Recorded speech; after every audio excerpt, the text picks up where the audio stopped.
at MacGuffin Reviews. With spoilers. Beware. Vamp. 1986. Comedy, horror, fantasy. This is directed by Richard Wenk. And he wrote this as well. And he also directed Just the Ticket, Witchcraft. And he's a very prolific writer. He's done a lot of writing work. He wrote 16 Blocks, The Mechanic, The Expendables 2, The Equalizer, The Magnificent Seven. Now this is the recent, these are the reboots. Mechanic, the reboot, or the remake. The Magnificent Seven, the remake. Jack Reacher, Never Go Back, or Never Look Back, Never Go Back. The Equalizer 2, and The Prodigy. So, he's done more writing than directing. But he does a fine job here. This is, you know, it's a good watch. It's a good watch. The pacing may be a bit off for me. It slows down, but enjoyable. Okay, we have Chris Makepeace and Robert Rusler. Keith Makepeace plays Keith, and you may have seen him in Meatballs, My Bodyguard, The Last Chase, The Oasis, The Falcon and the Snowman. And Richard Rusler, AJ, he was in Weird Science, A Nightmare on Elm Street 2, Shag, Sometimes They Come Back, Babylon 5, the TV show, The Substitute. And he's also done a lot more TV work. So there are two main actors in this. And this starts off well. It looks like we're back in time, and that there's two people going to be hung. It's very gothic sort of feel.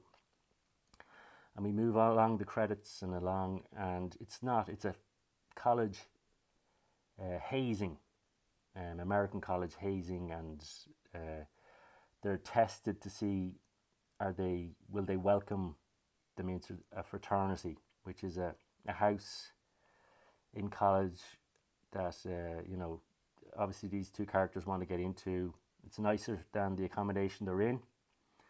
And yeah, they're not too impressed with the way, you have to go about getting into college.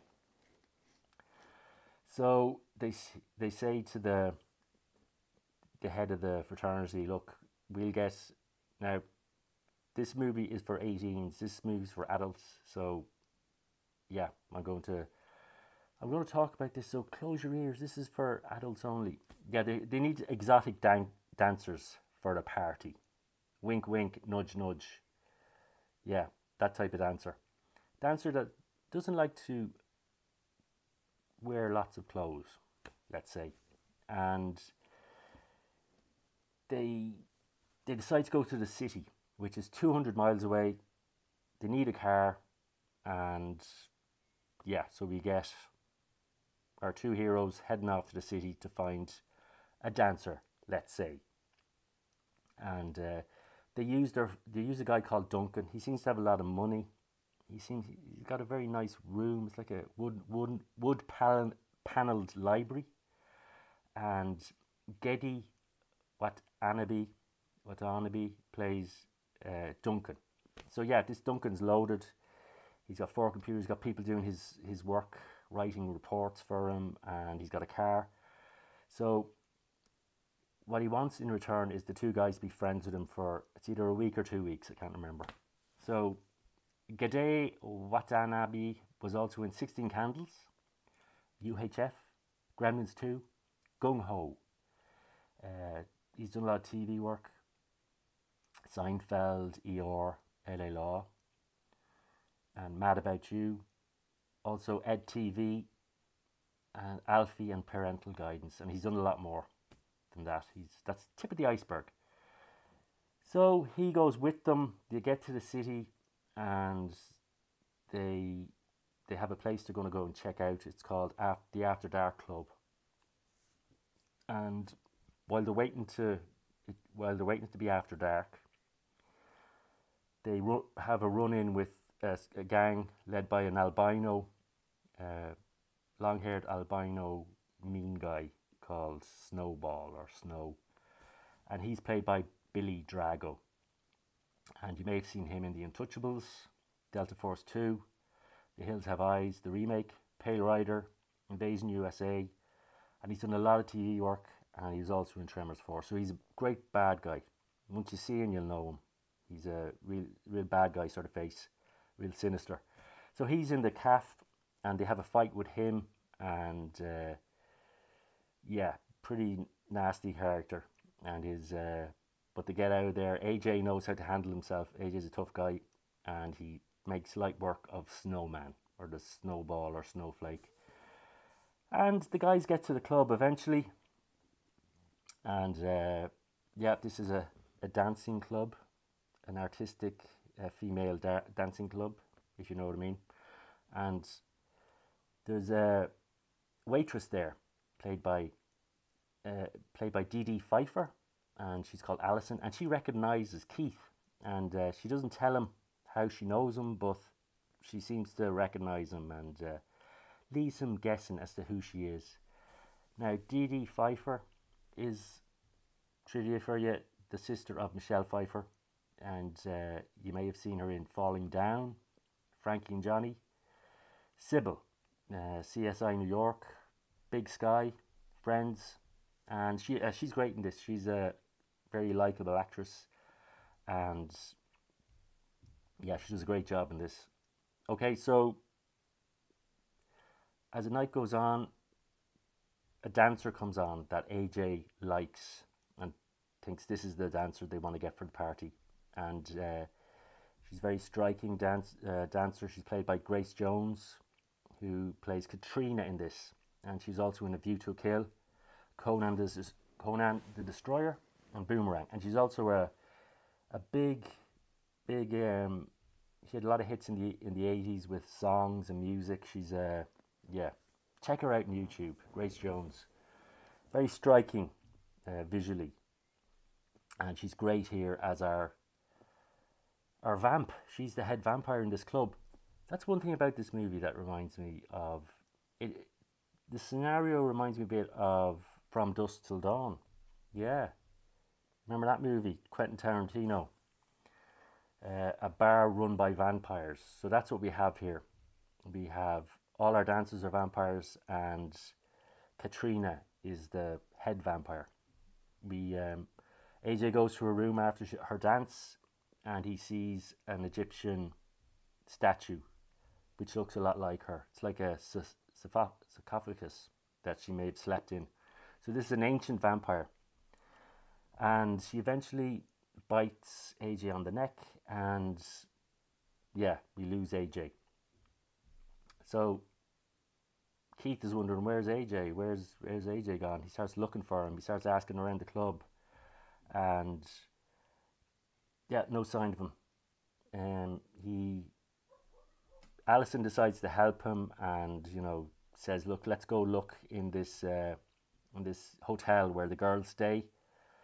And they decide to do that. As they're doing that, they see strange things out in the alleyway.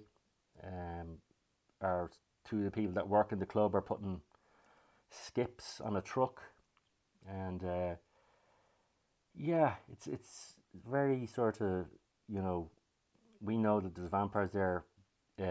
Keith doesn't, and Keith leaves Duncan in the club, and he goes off with Alison to find his friend, and he goes into, he has a strange accident in an elevator in the hotel. It's as if someone's trying to kill him.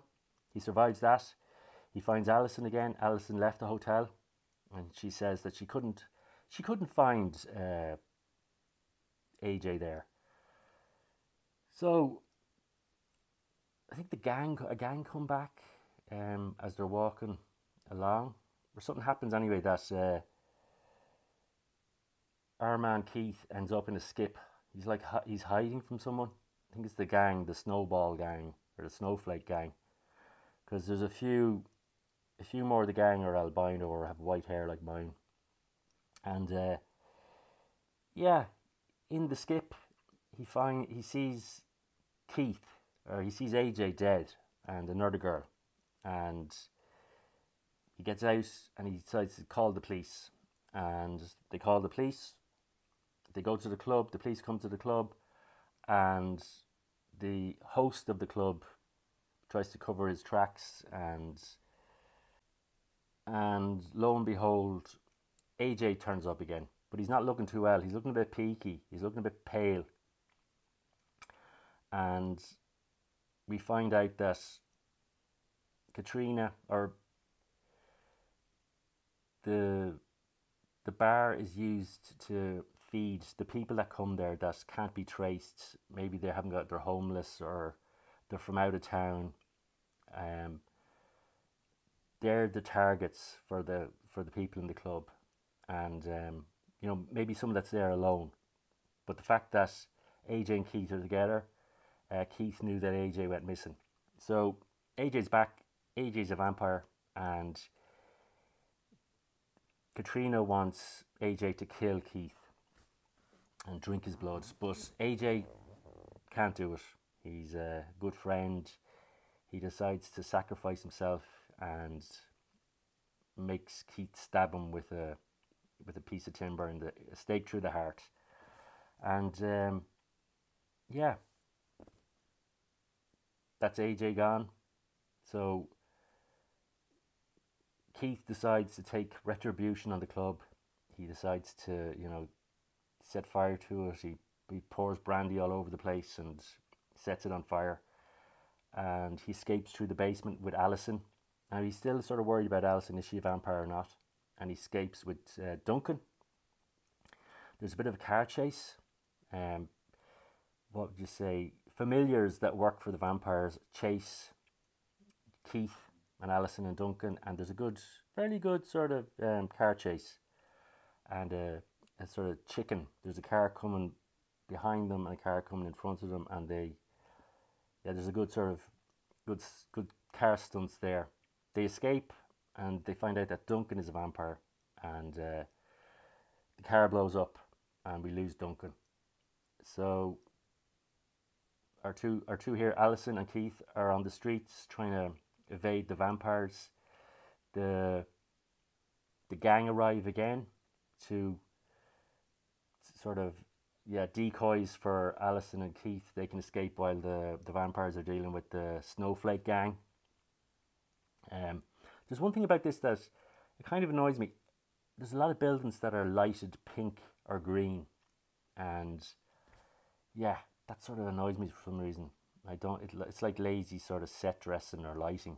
But yeah, it's one thing I remember about this is it's the lighting. So, okay, they decide to hide in the sewers, and in the sewers they make their way to a room in the sewers that has a lot of coffins. They burn the coffins, and eventually they come across the vampire Katrina, who grabs Alison. Now, just before this, in one of the shops, it's like a gun shop, Keith gets his hands on a bow and arrow that he's using to defend himself.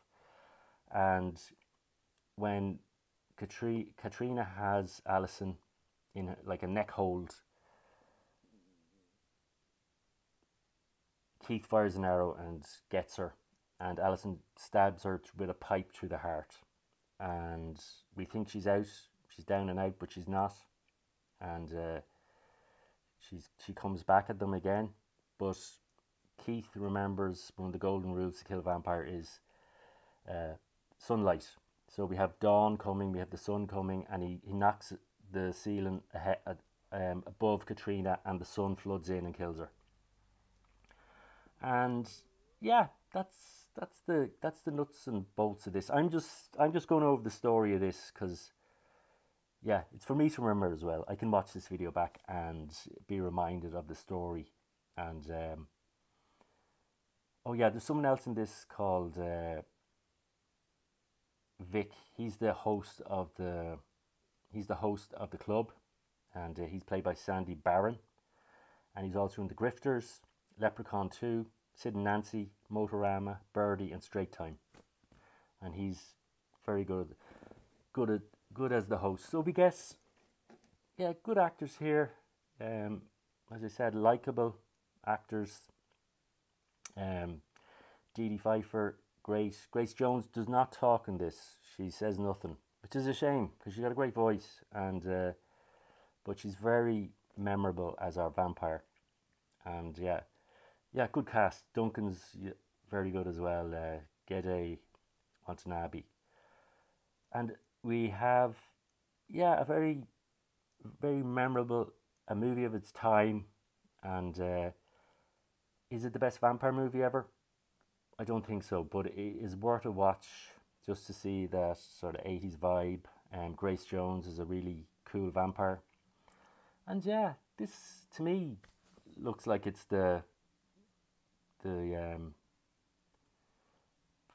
blueprints for From Dusk Till Dawn. It seems like Quentin Tarantino might have borrowed this story for From Dusk Till Dawn because it's a great idea. I wonder did the director Richard Wenk get any money for this story? But yeah, what would I give this? I'd give this a 3 out of 5, but it's 3.5 to 4. It's, you know, maybe if I watch this a few more times, it might grow on me. But at the moment, it's 3.5, and yeah, it's a good watch. Yeah, check it out at Halloween, and yeah, but I just can't stop thinking about From Dusk Till Dawn, and I'm going, maybe I should watch that rather than this. But look, what can I say? Definitely worth a watch if you like 80s horror comedies and vampires. And yeah, Vamp, 1986. Check it out. Fred MacGuffin has reviewed Vamp. Fred MacGuffin reviewed Vamp.